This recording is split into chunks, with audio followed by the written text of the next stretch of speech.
Welcome to the BHOPB Network, and we are the recovery team. And I'm standing in for Randy Grimes one more time. He's on an extended stay. I think the holidays are just really starting to get into him. Gotcha. But as always, we have our recovery guys, and first we have none other than our own Chris T. Jones. Chris T. Jones, Major League Baseball player. Paul Fletcher, thanks to have you back again, the most handsome guy on the team. Oh, wow. Mr. Oden, how are you doing today, brother? Hey, living a dream, brother. Cleveland Browns. Living a dream. And bookend, and my spiritual leader down there, Sean Dykes. What's up, brother? Thank you, man. You know what, man? I'm so excited, and I couldn't wait to get to this show because I stepped off the show last week when I had to come back in and pick my Denver Broncos to beat the Bengals. Yes, who did. Paul reminded me that I was saying that they were going to be the ones that were going to make it to the Super Bowl, the Bengals. Mm-hmm. But do you remember that fight with Joe Frazier and Muhammad Ali? Mm-hmm. Down goes Frazier. Down goes Frazier. The Broncos pulled it out. I was excited about it because at the end of the game, you had that field goal where the field goal kicker missed the field goal. Mm-hmm. And I just really knew that the game was over with and that Cincinnati was going to come back and win it. Mm-hmm. But turned the TV off and I turned it back on and I watched just a great defensive effort. And it showed how when you have like number one, number two defense in the league, you're going to make things happen. And that's what wins championships. And I'm just hoping we can get a healthy Peyton Manning back by the playoffs. Let's talk about those birds, man. What about those Eagles? Man, the Eagles right now, they just need to regroup right now. You mentioned that last week. I understand that, but it's bigger than what it is. Right now, that locker room is disrupted right now. You just need to. They don't have no continuity right now. They really don't have no leader, I feel like. You really don't know what Chip Kelly doing. And right now, they just got to reevaluate when the season's over with. So what's in the owner's mind right now? Is he want to get rid of the coach? Does he want to get rid of the players? How do they revamp? Well, from the history of Jeffrey Lurie, he not quick to fire anybody. Right. So I'm pretty sure they're going to sit down as a team and reevaluate to see where Chip Kelly head at. And try to get this thing going because you can't be having this man come out his pocketbook and spend this kind of money on these high free agents and you just giving the running back 2 carries. Yeah, you're going to give him a new quarterback, aren't you? What he just said publicly yesterday, I'm not mistaken, that he really want Bradford back. Well, we got to let both of them go. Exactly. And now, Paul, you came in for the first time, your first pick, you chose Big Ben and the Steelers. Yeah. What happened? They lost. Tell us about that. What do you think about that? I think. Do they have a chance? Baltimore, yeah. I mean, they'll still make the playoffs, but there's going to have to be one of those cases where they get on such a roll that, I don't know what Super Bowl it was that they end up winning, but they barely got into the playoffs and just got on a roll, and that's what's going to take this year. And that's the thing about Big Ben. You never can count that guy out. He's always going to play good, and especially when the chips are down, he always shows up and makes a lot of big plays. Yeah, Baltimore just had too strong of a defense for them this year, and Absolutely. it's crushed them. And Johnny Football, you know what? It looks like a team that's going to be there for one of the first picks in the draft, but you have to be excited about the way these guys are playing, even though they lost. What do you think about the game? Right. I'm very excited about the way they're playing their last few games. I was mentioning to, I think, Paul or one of the guys, they're playing Pittsburgh this weekend, which I truly believe that they're going to actually be the spoiler for the Steelers. Right now, it's a big rivalry when they come to Cleveland, and I don't think the Browns they would really love it to be able to knock the Steelers out of the playoff hunt. So I'm expecting a vicious, very physical ball game. Yeah. You know what's really exciting? When I think about you, Sean, I think about those Jets. You stood by those guys' side the whole year. And I think most of us thought at the beginning of the year that there was no way because of all the things that were happening with quarterbacks and wide receiver and linemen and coaches that they had a chance to get this far and be playing so well. What are your thoughts? Can they make it through with the wild card now, I think? Oh, well, absolutely. Max said I was sick last week. Saying that the Jets were going to win. But, it's a credit to the coach, man. These guys, they've stayed together. And once again, that's a credit to the coach to keep these guys on one accord and getting these guys play. Marshall's awesome, man. When you get this ball to this guy here, he makes things happen all the time when you get the ball in the air. The defense is playing great. We saw that against the Patriots. I mean, they kept hitting Brady, getting the pressure on him, and he was frustrated the whole game. Yeah. So I think we're going to be a Formula 4 as we go forward in these playoffs. I think we're going to beat some people.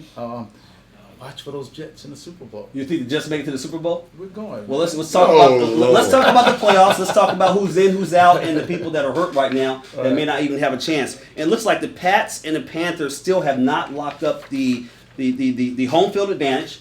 But we do have a bye between the Pats and the Broncos. Broncos are obviously number 2 right now. Right. So I'm thinking with the Pats being beat up right now, offensive linemen now going out of the game, tight ends all bumped up, you got receivers that you really don't know if they're going to show up for the game or not. They only got a quarterback. What happens, guys? Well, you can never count out Belichick and Right. Brady. Just that's hands down. Belichick better put on a uniform. I understand that, but trust me, these guys are built for the playoffs. Okay. They put in they work in and work out each and every year when they come out there for the playoff. Them guys feed in that locker room, and I feel like they'll get their act together for that. Yeah, I agree with Chris. Absolutely, I think you're talking about once again. It's I've said they're a blue collar team, and that's what they are. They're going to come to play. They have the mentality of the coach. They don't say a whole lot. They just show up on Sunday and they play football, and they're going to play you for 4 quarters. I mean, the Jets beat them in overtime. So this team here, you can't never count the Patriots out. So I'm looking for them to be right in the thick of things when things get.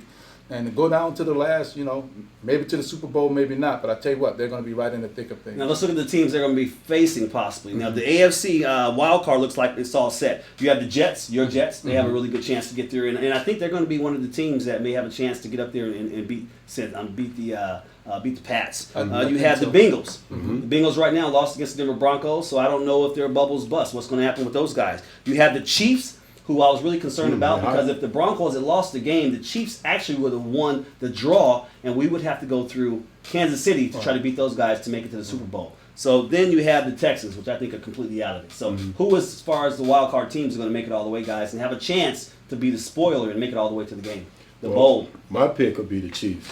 I love how the Chiefs' defense is playing, and then you have that consistency of Alex Smith as a quarterback, and they've been doing great. They are. Right, and then after they running back went down Charles, and it seemed like they don't step up. I think they don't won 8 or 9 in a row. Right. So hey, Smith and Macklin have been hooking up quite a bit lately. So I mean, I'm the same way with you. I think Chiefs are going to be. Matt, who in the AFC is going to make it, man?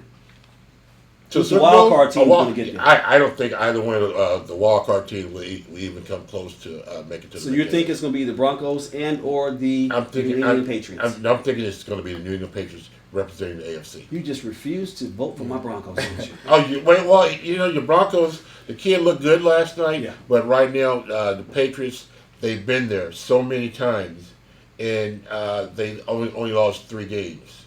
And now, are you thinking this because Osweiler might be going in the playoffs, or are you thinking Peyton Manning's going to be healthy enough to get back in I'm there? thinking this because I know how good the Patriots are. Okay. The Patriots, they are a workman's football team. They go out with their lunch pail and their hard hats on. They'll beat you up, get the job done, and then go home. They don't sit around and lollygag. They go out and get the job done, which is what has proven in the past has guided them to several Super Bowls. And in the NFC, we got the Panthers and we got the Cardinals locking this thing up.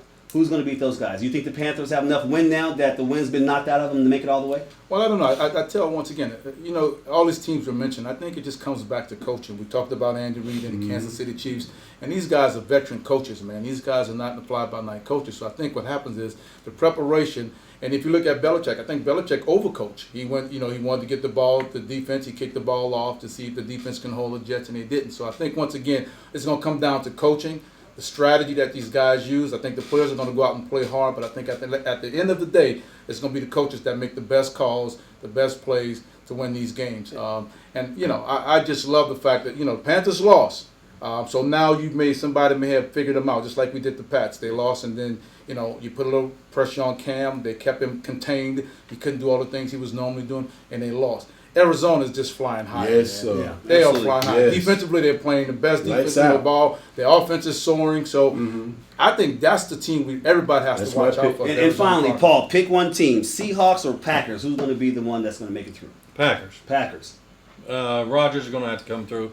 He's been he's getting a little frustrated, so I think he's going to come back with a vengeance here and get in there. Seahawks, Pete Carroll, I think they might choke a little. Well, as you see, it's winding down, but I'm still going to go with my Broncos, and we're going to be right back.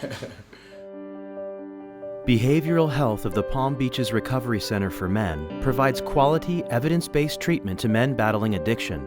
Offering medical detox, expert counseling from licensed clinical therapists, and activity-based therapies, we help men overcome their addiction and rebuild their lives. We understand the unique substance abuse issues that men face and are ready to help you take your life back. Visit rehabformen.com to get your fresh start. And welcome back. We are the recovery team, and we're going to talk about some things that are happening around the country with this problem in addiction, and something that's really, guys, just taking over the whole United States, and that's heroin. I have a little bit of statistics, and I had a chance to talk over the last couple of weeks with the CEO about heroin and where it started out at. And it actually started out as opium, and believe it or not, it's gone back to 4000 BC. And as time went on, it kind of traveled through the different countries, ended up being in Rome. The Romans, when they broke apart, it went to India, the Indians actually, in India. It went over to the Chinese, and then as Europe got a hold of it, they started to kind of control it, and they started to send it across to America. After America got it, they started to break it down, and that's when opium turned into heroin, which they tried to use to help people who were struggling, who were addicted to opium. Bayer aspirin even took it over. Now you've had a chance to turn this into all these medications and these prescription pills, which are becoming so expensive, and I wouldn't blame it to Obamacare because this is not about politics, but we're going to continue here. I think that there's something that has to be done by it because it's crossing all racial barriers now. White America right now, especially with Caucasian women. You got kids. I've had a chance to go to the Denver, Colorado area and go to a nonprofit organization where they actually opened up a hospital where they have children who are either addicted to this disease or this drug actually, and they're coming off of it, and some of them are even dying. So your thoughts, guys? Well, the history of it started out as a pain reliever. Yeah. People were using this to medicate pain, people who's in extreme pain, and that's how it started. Then they found people started getting addicted to it, and it just took off and ran from there. Organized crime groups started getting a hold of it, using it for their purposes, and then they decide they can make money off it, and that's what it's all about. It's very, very cheap because it's so plentiful right now in our country, man. It is probably the number one drug use, and like you said, it's crossing all economic lines. It doesn't have a race, creed, or anything attached to it. Everybody's using this drug to self-medicate, to help themselves deal or cope with things that's going on out there in their lives. Yeah, and Paul, just a few years ago, you got help with addiction to alcohol. But we've had a chance to go back to West Virginia, small town West Virginia, where heroin now is starting to take over and taking a lot of lives. And you had mentioned also that they are leading the country in overdoses. And I'm not sure that's because of alcohol. No, it's just heroin's taken over such a big part of our youth today that there are so many overdoses in the state. I mean, there's only 8 million people in West Virginia, in the whole state, and they're still leading the nation in overdoses. So, what I've heard is that by us legalizing marijuana in certain states, Mexican cartel are losing money from the marijuana. And then now they're just flooding us with the heroin to make up the loss for them, the marijuana that they're not, bringing over that's illegal. So, Matt, let me ask you this question: how does heroin, how does it relate to, or is it similar to crack or anything like that? Well, heroin. I've only saw people use heroin on TV. I've never actually witnessed one, but crack cocaine I know very well. I think heroin is more of a sedative that's more of a downer. Yes. Whereas crack is more of upper, so to speak. And I know both of them are terribly addictive, though. Addictive, and certainly using the heroin, you're taking a chance on getting infections using the needles. The possibility of sharing needles with someone, getting AIDS. So there are several things that could possibly happen from the use of using and sharing needles using heroin. But either way, both of them are terrible drugs, which leads to destruction. What I'm also hearing is they're putting these synthetics. They're starting to cut heroin with different types of drugs, which are just, people are just dying almost immediately. Obviously, it's addictive enough, but now they're starting to cut it to even make it even cheaper, and people are dying. Now, you work over at our executive site. So tell me about the people that come in that are affluent. Are people coming in that are addicted to heroin, or Yes, it's all types. Even when I was at RCM and even at the executive Seaside, You got to understand, this drug is taking over. A lot of the kids that's coming in is from the East Coast, and when they come in, they just say, hey, it's at every street corner now. And the sad part is, it's not being used in the arms. That, where's the that's something I didn't know. I thought it was just shooting. Oh no, they hiding it now. They doing it between the toes, and then the parents out there really have to look into that when they are following this drug with their kids. They have hiding places for using it, and it's a sad thing because you seeing them come in on detox. That drug is a ugly drug. Well, and also it's just if they try it one time, it just takes that one time, and they're chasing it forever. I mean, it's not just like a hit of crack. Yeah, I mean they're getting hooked fast. Well, the biggest thing is this: like you said, Jim. It's a drug to help people cope, and that's why people are taking this drug, because one, is cheap, and it's helping people to cope with everyday challenges in life. I mean, newborn babies are born, with withdrawal system, withdrawn from the drug or the use of their parents that's using this heroin. So, it's very prevalent in our society. It's going to continue to get prevalent unless we get in front of it, because it is cheap, like you said. You can get this stuff in quantity. It's being cut with all these other synthetic drugs that's really making it very, very powerful and deadly to society today. So unless we do something really, really drastic as a country, we're going to see this thing start to wipe people out in numerous numbers that, it's just going to be astronomical. Yeah. Just to give you an idea as to how powerful this drug is, I've attended several meetings with people who have been addicted to heroin, and they have told me that they would watch their buddies shoot up and OD and pass out, and they would say, wow, I want some of that. They would, knowing the effect it had on him, they would get his needle and shoot it into their veins, knowing their buddies lying right there OD. Wow. I just read this morning, and it really bothered me. It says heroin, this epidemic is growing so fast that rehab facilities are on a waiting list, and it continues to grow for federal funding. So the people that can't afford to get into, don't have the insurance to get into a program where they're going to be able to get the help they need, that the government is not even putting together enough money to be able to open up facilities to get these people in to start helping them with it. Right. And you also know it was a major avenue for the HIV and AIDS to be passed, with the dirty needles. Yeah. And that was because people shoot them heroin, and like Max said, they were, using each other's needles. So that was a major avenue that the HIV and AIDS was being passed around to, to individuals who had it, along with the other promiscuous sexual lifestyle. But it was mainly because of the dirty needles. So this drug has affected us in a lot of ways, and it's just seen the beginning, and it's been out there for a long time, but it's really starting to hit home in a massive, massive way. And to all the viewers, you see this epidemic. You see what's happening. We encourage you to get educated, learn about this disease, learn what it's starting to do with addiction to the kids, learn what it's doing to the youth. It's going from the children all the way up to 60, 70 years old. It's time for us to do something about it, and that's why the recovery team is here every week talking about it. And we'll be right back. Today, I have my family back. Today, my father calls me his son again. Today, I can say, I love you, Pop, and he'll say, I love you back. That's a good feeling. And we are back talking about this week's picks. But I want to offer a challenge to the guys, because I had a chance to, and Sean did too, to go see the movie Concussion. And it was almost like sitting in a theater watching My Story.